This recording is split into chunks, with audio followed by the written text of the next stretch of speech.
Step one, be rich. You just said your grandfather was the richest person in West Africa. I did not inherit any money from my father. I built everything from scratch. The family name, you even said the Dantata, can probably get you a loan. I gave that one to charity since then. So, did you go to college? You're using all that money to take care of the people that did not build any wealth. Like, you're giving it back to the people that, I don't know, sound bad, but you should die. Aliko Dangote started building his business when he was barely in his 20s. So we went looking for some of the earliest interviews and recordings we could find of him talking about business, money, and building in Africa. We wanted to know what he actually believed in back then and whether those ideas still hold up today. I'm Tochi. And I'm Kachi. And this is Up React. Basically, the premise of this show is quite simple. We're going to be finding advice, teachings from influential people across Africa, across the world. See, anybody that has been successful, we don't care. We're trying to be successful. We're going to find their teachings. We're going to listen. We're going to learn. We're going to take notes. And we're going to react. But most importantly, we might agree or disagree. And it's totally fine because sometimes these, advice, these strategies, these frameworks, they might not apply to Africa. Yeah. That's just the thing. So that's one of the things we want to do while, going through this. We are not claiming to be experts. Okay? We want to be. That's why we're even doing this. But if you're someone like us, you're a young African, you're on the journey of, trying to build up yourself. Basically, the whole premise of our startup. Going up.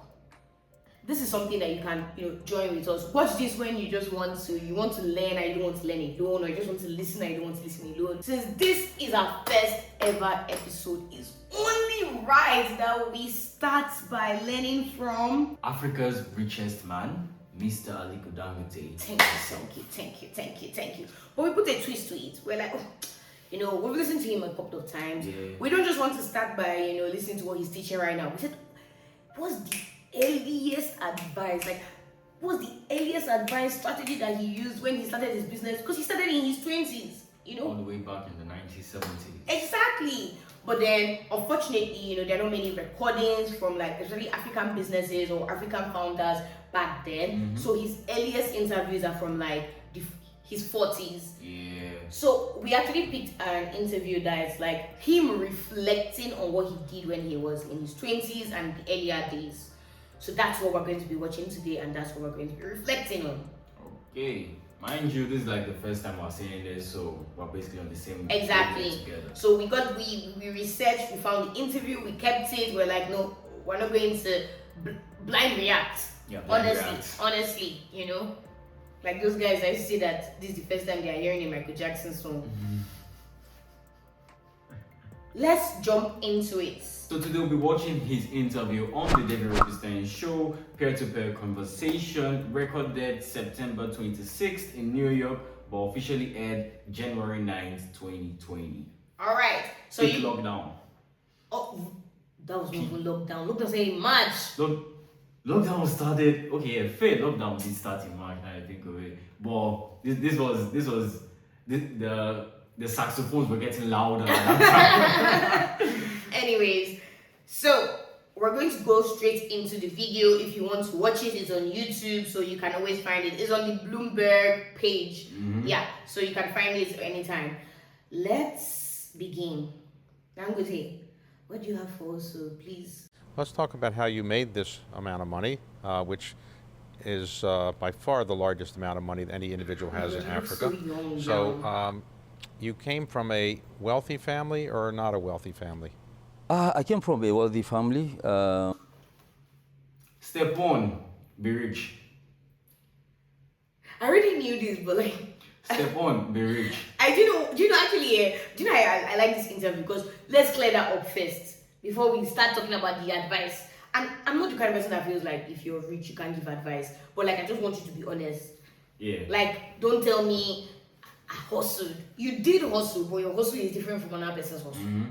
And to be honest, look at the majority of the billionaires in the world. They were in the rooms of rich people. They had some sort of foundation. Exactly. Yeah, but and that's fine. Even if you like, we now have to create the foundation for our own children. Exactly. My late great-grandfather in the 1940s was actually the richest,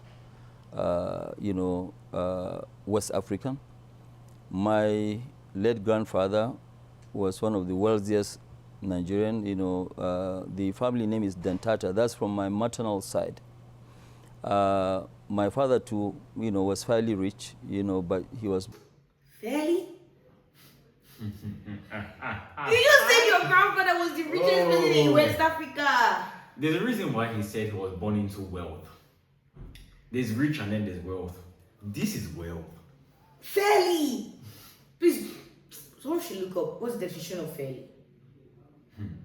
Is fairly like, when you say you pour water into a cup, is it almost full or almost empty? It depends on how you want to say it. Okay. My father too, was fairly rich, but he was both, in business and also in politics. But David, one.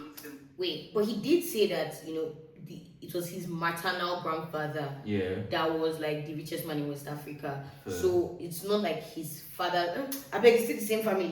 That I'm very, very proud of is that I did not inherit any money from my father. I built everything from scratch to where I am. So your father died when you were relatively young? So I know we keep pausing, but like this interview is actually not that long. It's actually just like 3 minutes, 55 seconds. Okay. So the main reason I'm posting this is this. He said he built everything he has now from scratch. And I can believe that. Like he might not have inherited his father's money. But sometimes it's not just the like cash assets. Yeah. The networks. The family name. He even said the Dantata can probably get you a loan more than like, just because I have some money or I have some collateral. The name can open doors for you. The networks that you've built. So yes, you might not have inherited the money, but there's no other social capital that you're inheriting. And that's another thing I want to talk about, social capital. One thing I always tell people is that even if you feel like you've not gotten to the point where you want to, you have to take your social capital you have to take it very seriously. You're still like young, and that's one of the things I always tell you. Like you need to align yourself with the right people. You need to build relationships with people in different industries. Be willing to give people, especially now that you don't have much. If you can give when you don't have much, imagine when you have. Do you get? So it's not when you don't like you don't even know who is really there for you. But cool. I built everything from scratch to where I am. So your father died when you were relatively young? Yeah, he died when I was 8 years old. So he didn't leave in his will a large amount of money for you? Well, he left in the will, but whatever that I inherited from him, which means in assets, I gave that one to charity since then. Okay, so did you go to college in Gachi, would you have done that? I'd have used it to build, honestly. But it's only a rich person that can give their inheritance to charity. I've never seen someone TikTok recently of how they said like their dad just died. Yeah. And like when they were trying to still set up some things, they didn't even know that their brother took all their father's papers, like all his assets, all the land. Him and the eldest brother ran away with the mom and sold all of them and abandoned them. Do you know one of the problems in Nigeria, and one of the reasons I feel like we don't build wealth? Wealth is not going, like, you're not passing it over. It's going backwards. Like, you make money as a young African, and instead of, paying it forward now to your kids and keeping money for them so that they can have, like, a soft landing to be able to build on the wealth, you're using all that money to take care of the people that did not build any wealth. Like, you're giving it back to the people that, I don't want to sound bad, but will soon die. But if you really want it to be generational wealth, the money should be going forward, not backwards. But in a lot of African societies, the money is going backwards. Yeah. Do you get what I mean? Absolutely fucking not. He doesn't get it. He's still a young boy. But like he's trying to learn people. Like, right now the only thing he said is tech, coding. So that's one of the reasons that I'm doing this for the young ones like you guys that yes, I don't know everything, but at least, this is opening our eyes, we're talking. Yeah, we're talking. Do you get? And if you're older than me, of course, you know more. Comments. Let me hear what you think too. I beg, please. I can't keep doing this way. This child. Anyways. I gave that one to charity since then. Okay, so did you go to college in Nigeria? No, I went in Egypt. Egypt, all right. And what did you study? Business. All right, so you graduated at what age? I graduated at about 20 years old. All right, so you went back from Egypt to Nigeria? Yes, I went back, and then And what did you get a job? What did you do? I started work with my, uncle, but there's few months, and then I went to Lagos, and now I started my own business by just, buying cement, selling. It was just a very low-key business. All right, so you're 20, 21 years old, you're buying cement, you're a trader. You're I was trading, yes. You're not making cement, you're trading it. I was trading at that time. Now, cement is your main business. We'll talk about it in a moment, but why is cement such a big part of Africa's, wealth, at least in Nigeria? The issue is that when you look at cement, cement is what builds infrastructure. And we need a lot of infrastructural deficit. In Nigeria alone, we have about 17,000 deficit of housing. And it is all over in, Africa. So when we started cement in Nigeria, we realized that majority of it was actually imported. And that is why we went in there, I had a mentor once. I still have, what am I saying? Once. I beg you, the man is still my mentor, please, sir. My God. He was teaching us the core fundamental 3 steps to wealth creation. And the first step, like in anything actually, is problem identification. But there's something he once said, so I kind of in my own jotter, I put it aside. Either you do problem identification or problem creation. In this capitalist economy, sometimes you don't can identify the problem, you create the problem. So you can create the solution. Yeah. But now he obviously identified a very core problem. And one thing I was saying in Africa, we've not yet reached the point to be creating problems.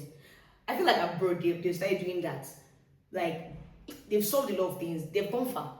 But in Africa, we still have so many problems that we need to actually solve. So I think whatever you're building, whatever you're doing, I think you need to start from problem identification. And that was something that when we were creating up, we wanted to start from that point. And that's how when we were doing our not what we said, just what was coming to us, the lack of access. Yeah. The lack of access to the knowledge. It's not that the knowledge is not there, the opportunities are not there, that bridge. Do you get? And something that I would like to draw out there, I don't know, but honestly, I feel there's some certain problems that, yes, you could identify it, but you won't be able to solve it as a citizen. Because, yeah. Because some certain things truly just has to be handled by the government, i.e. education. Girl, me and you, we ain't fixing the educational system in this country. Real. We ain't. No matter what we do, we could push, but unless the government is interested in fixing that, nothing is gonna move forward. But I'll say something. Someone like him could have some this kind of problem, because these people have they're not necessarily in the government, but they have that sort of influence in that space. Do you understand? Yeah. Although even with this is oil, they are still stopping him. Exactly. But he was able to push through because he's Dangote. You get what I mean? Yeah. He has the name, he has the brand, and he has the leverage. Africa. So when we started cement in Nigeria, we realized that majority of it was actually imported, and that is why we went in there, we started, and it's a long story. So you ultimately were trading cement, and then was it hard to get the money to keep that business going? No, it wasn't really hard. At that time, I was buying domestically. We started importation in 1980, because I started business in 78. So by 1980, we started importing sugar, rice, commodities generally. And then we stopped the cement business, because the cement I was actually doing local trading. It wasn't really import business. We started import of cement in 2000. Okay, so you had a cement trading business. Somebody thought Lafarge may be buying it. You decided not to sell because they wanted control. And you then decided to build your own cement manufacturing business, is that right? Yes, I decided in 2003 to build my own cement. That time, Nigeria was only producing about 1.8, 1.9 million tons. But we went ahead and started with the 5 million tons of cement capacity. So what year was that? Monopoly of the market. Sometimes, like, if you want to enter like a space, you just have to come in with You got to go in with everything. big energy. Everything. Either you come in like and price cut, like let's say everybody's charging this, just put one price and just scatter the market. Or you come in and have the most supply. Yeah. So that even other people selling will have to buy from you to keep up. More these guys, see, but then capital. Yeah. Access to capital is what will help them. But still, this strategy, some people might have access to capital and they still. There's some way to think of something like this. Capacity. So what year was that? This was 2000, and we started the building end of 2003, and we finished in 2007. And so now you're the largest cement manufacturer in Nigeria?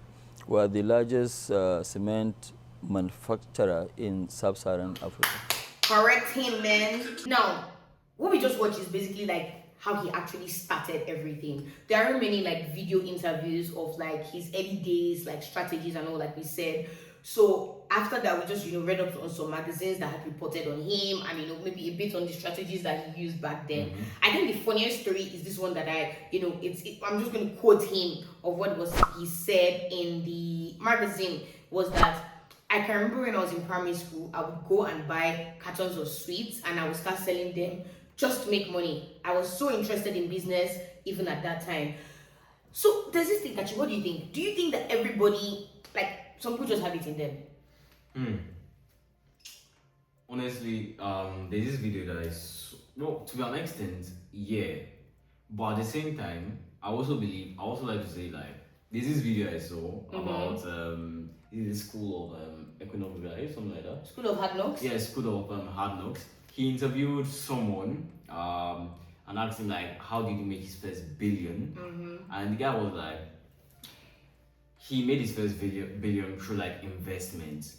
He took out loans and used it to make investments, and then got the money back, paid for the loans, and then used the profits to make more investments. And that was in the early days, like long ago. So now, I think the guy is between his 50s, 60s. So you can imagine when he started that.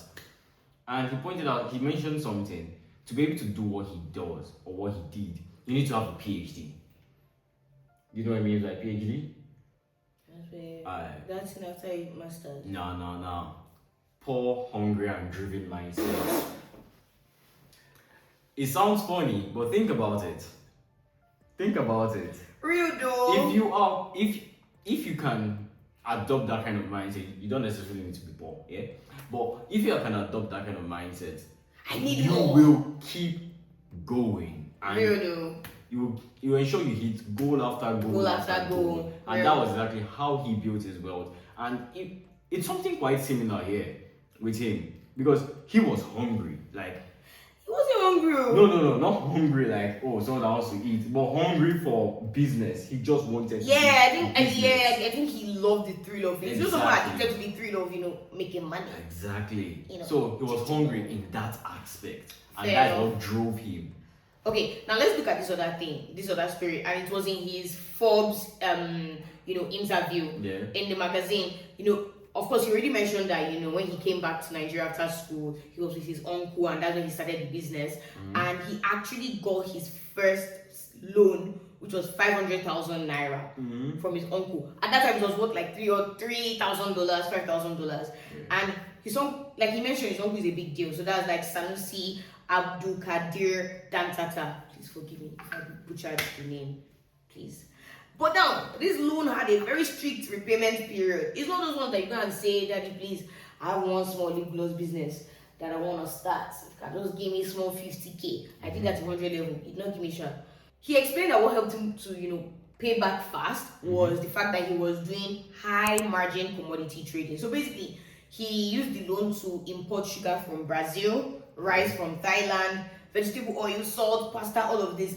And that honestly, those things were in such high demand that like as he's importing, he's selling. Yeah. Do you know what's crazy when I read it was that he was realizing $10,000 in net daily profit. Bro, I'm an accountant. Do you know what net daily profit? This is after like you've minus your Expenses. all the expenses, the cost of the goods, everything. You've even removed okay, sometimes may not be, but most like you've removed almost all the expenses, even tax sometimes. Do you know what it means? We're making daily $10,000, and this was in his 20s. Oh, that's crazy. So he was able to pay back he said he fully paid his uncle the loan back in 3 months. So now I want to look at this high margin commodity trading. There's something they always say, like, if you want to enter business, look for products that like.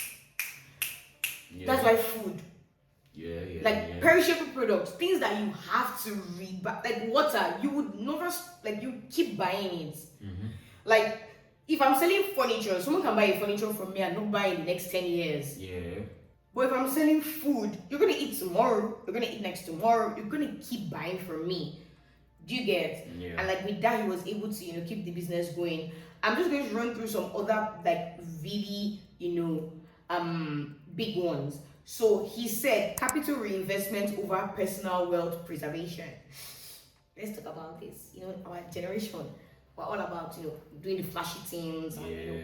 And, want to just stack up our bread to show off our bread instead of stacking up your bread to be growing your bread. I wonder how they grow bread, sharp, but all right. Can you just let me have this? No. Anyways, in the interview, he was discussing his capital strategy and he noted, we do not keep money in the bank. We fully invest whatever we have and we keep on investing. Yeah. So I understand there's a lot of conversation around investing for young people. Some people say that if you know you're not really earning a certain amount of money, don't bother investing the money. Just survive first. But I feel when you increase your income even a little bit, if you keep a standard of living and you're not trying to inflate your standard of living, anytime you have extra income, I think you should be investing that. You can always do like high interest savings. So this is saving your money in an account that has like high interest. All these what do you call them? Piggyvest. And there are many other platforms that have this. So I think starting with that is always going to be, at the very least, once you start to understand what you're investing. Yeah. As a young person, this is like you're a beginner, you're a young person. Then in his 2014 interview with Time Magazine, he explained, I always try to move up the food chain. I started with cement, then I moved into textiles in 1997. I realized that acting as a middleman was a very costly endeavor. So we built plants to produce what we had been importing, basically. The pasta, the sugar, salt, and flour. And that's the thing that a lot of Africans don't do. Let me say what's in my mind. Everybody's going to China. And China, people are doing a good job. Half of Nigerians are also Chinese now. Have you not noticed? We're importing from China. Everybody's starting their business in China. We're using China to manufacture. And it's like, I don't have, so that you will not drag me. I don't have a problem with that. What stopped us from making our own China here?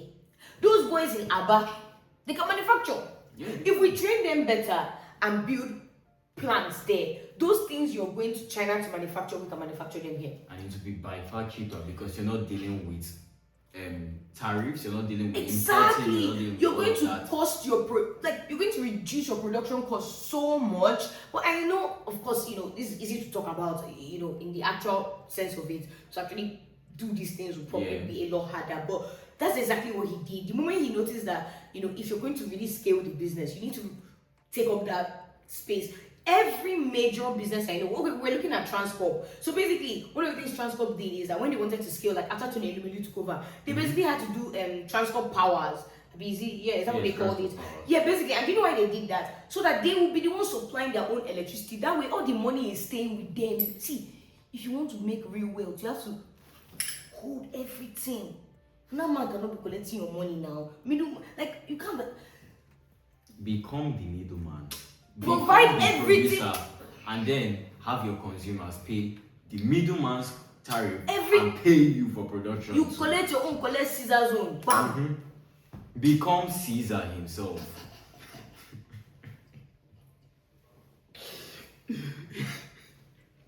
Make Caesar pay you too. But now this very last one that I wanted to go through is even like following that, dominating logistics and distribution. From his 30s onwards, Dangote bought and managed his own massive transport fleets, that's thousands of trucks, rather than outsourcing the delivery. controlling distribution allowed him to undercut competitors on speed and price across Nigeria and West Africa. You see, when he had the money, he said, okay, now I'm making it, I'm selling it, I'm exporting it, I'm also distributing it. It's only me that is doing everything. Nobody is collecting my money. That way, my cost can be very low. Because I can put a price that the other competitors will not be able to. You just have to leave the market. You just have to. What other cement is there in Nigeria? I think there's another one. There's actually another one. But Dangote cement is still like the most, like, when you. It's well known. I don't even know when you think of cement, what comes to your mind? Dangote. Literally. Yeah. So at the end of the day, like in the food market, when it comes to food products, it's honestly either. When it comes to food products, it's honestly either Golden Penny or Dangote. Like, if you think about it, though it's mainly dominated by Golden Penny, but there's still Dangote products out there. Like now, okay, you want to buy sugar. Most times, when you go to the market to get sugar, it's Dangote sugar you see. Let me tell you another strategy. Even the salt. Let me tell you another strategy. So you know many of these your big brands, they and their competitors are the same person that own them. You know, 3 Crowns and Peak Milk is the same person that own it. Do you see that video when you leave, you know, all those like Igbo men store, you know, these like big places. When you leave one store saying, let me go and check the price in another store, but it's them that still own the other store. They will not reduce the price small for you there. You will not buy there. At the end of the day, it's still them that will collect the money. That's what they do. So now, Peak Milk owns 3 Crowns. You go and buy, you say, can't be buying Peak Milk again. I cut down. Let me drink 3 Crowns. Okay, no problem. It's still the same, like you're still paying to the same account. Charlie. Honestly, it goes sweet to own conglomerate. Bro. You know, these are like the goals, like of course when you get there, but you still have to start from somewhere. Like he said, he started small, he was trading. When he was trading, of course he was one of the people that were paying middlemen, paying distributors. But as you scale, if you really want to grow your company, you have to think big. A lot of Nigerians, like I see businesses in Nigeria that have existed for years. They've made money, they've had customers, and they're not trying to scale. They're still operating the same, like, and the economy, when the economy gets worse, your successful business will start to suffer because you did not scale. Anyways, I think that's all for Dangote. This is early life. Probably there are other episodes where we'll maybe talk about, we'll go into some other things, like, his, refinery. I know his refinery is a big deal, but maybe not today. But this is just like his early life, his early strategy. So I want to know, Kachi, let's do a challenge. Let's do something. Let's do a take home. Let's do a young Dangote challenge. What do we do? And if you guys want to join us, what do we do as a startup, as people that are trying to be successful? What is our young Dangote challenge? We are the middlemen right now in Globe. Yeah. What if we also start hosting our own events directly? So instead of connecting you to the conference, we are the conference. Yeah. That we can't do that right now. Yeah, we can't. We don't have the money. But trust me, hold on. If you're an investor and by chance you're looking at these 2 young people, you're like, yeah, you could do that for us. But that's actually one of the things, although we do have some other things that we can start to produce of course. So definitely we'll have those coming very soon. But for now, we're starting with what we have. So I think I want everyone, if you're watching this video, if you're in our community, I want you to look into your life, into your business, into whatever it is that you do. How can you cut out the middleman? How do you scale your business in a way that whatever it is that you do, how can you take dominance in all the sectors, all the parts of it? So if it's from the distribution, if it's from the importation, if it's from the production, how do you take dominance in that space? So our young Dangote challenge is to review your life, review your business, and see, where can I take dominance? Where can I own the entire industry so that I can scale up? I think that's cool. Yeah. Please let us know what you think about all the things about Dangote's beginning, his story, his history, his advice. We've already shared ours with you, and even this young Dangote challenge, you can let us know in the comments. We want to hear it. We're going to keep this coming. We'll have more videos coming out very soon. We still want to keep it very light, just talking, just sharing, just learning together. Probably our next video we'll do multiple videos in one and actually take on like like all these very serious advice. Maybe they calculate, maybe they think far. I don't know. I don't know. Do you get? Let's find out. Yeah. So for now, like this video, share it, subscribe, and make sure that you check out. Up. Okay, where do you check that out? www.glowupchannel.com. Great.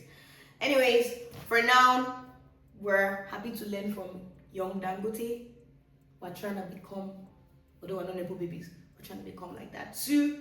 But anyways, we'll see you guys in the next video. Thank you, and